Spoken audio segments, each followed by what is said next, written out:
So Jolly's taken us through really the contractor side, what best practice looks like. And obviously, you're responsible for a portfolio across a number of different states. So you're working through multiple jurisdictions. So what sort of processes are you looking to put in place, especially around kind of decision making through your execution to ensure that you've got a standardized approach, not so much at, the color of the bench top and those sorts of things, but just tightening up your own business process when it comes to making decisions on what direction to go down, refurb, reinstate. And I think you're doing some reconfigures as well. So maybe just talk everyone through your lens in this world.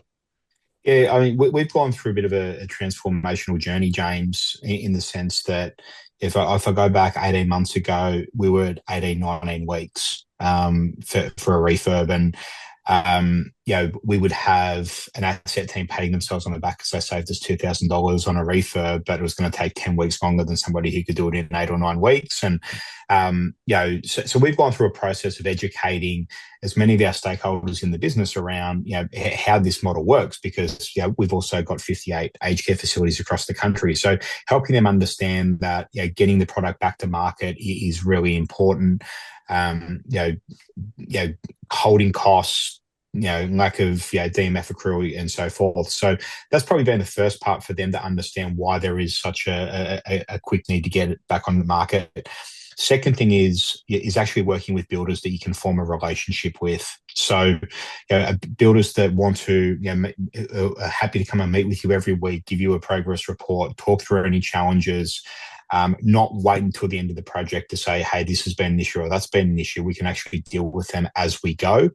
And what we've seen in partnering with that is, number one, I guess a really strong continuous improvement from where we were 18 months ago with our refurbs to where we are today, but also to a really big decline in the length it's taking for defects to be fixed up.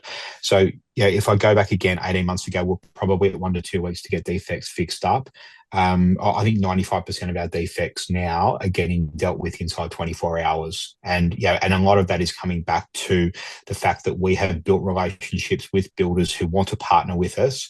I think, as Jolly said before, it's really important that they understand where they're coming into. It's not your traditional work site. So you can't have Triple M blaring at 200 decibels.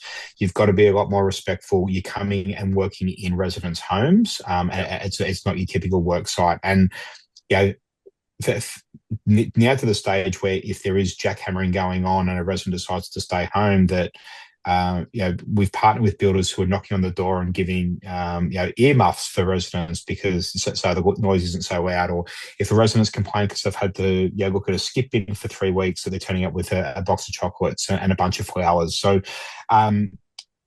that's probably been the really big shift for us, is looking at those organisations that want to partner with us, really understand and accept the fact they're coming into our residents' homes, and being respectful around that, delivering those timeframes.